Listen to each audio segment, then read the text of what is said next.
Witam Was bardzo serdecznie. Dziś przygotuję dla Was sałatkę z tuńczykiem. Będzie to nasza wariacja na temat sałatki z tuńczyka.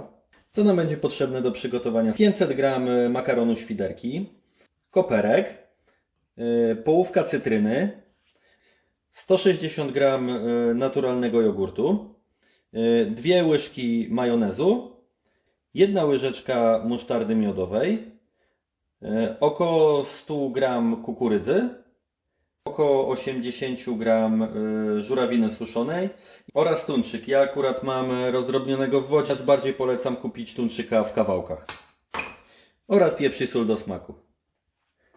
Dobra, od czego zaczynamy? Na sam początek wrzucamy makaron do gotującej się osolonej wody, tak żeby był al dente około 8 minut.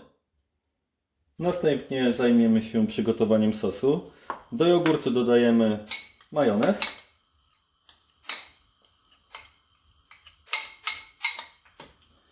łyżkę musztardy miodowej,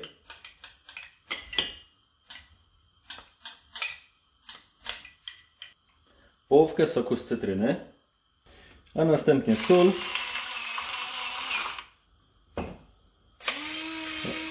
oraz pieprz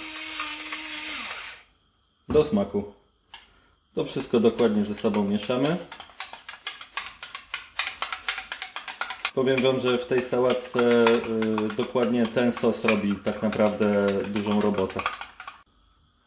W międzyczasie zostało nam tak naprawdę przesiekanie naszej żurawiny.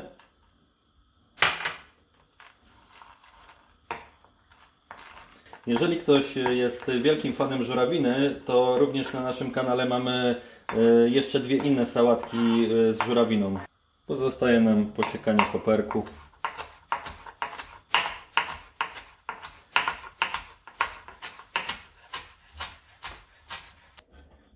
Kiedy nasz makaron już się ugotował, odcedzamy oraz wrzucamy do miski,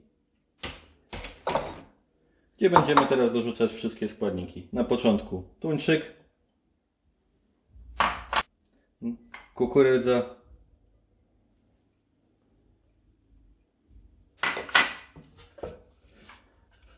przesiekana żurawina, koperek,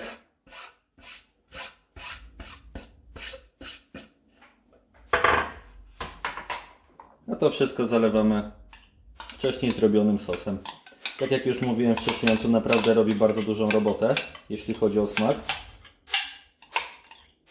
Pozostaje nam tylko wszystko dokładnie ze sobą wymieszać.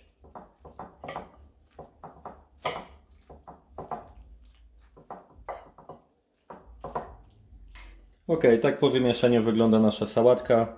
Ja ją odstawiam na około godzinę czasu, aby smaki się przegryzły.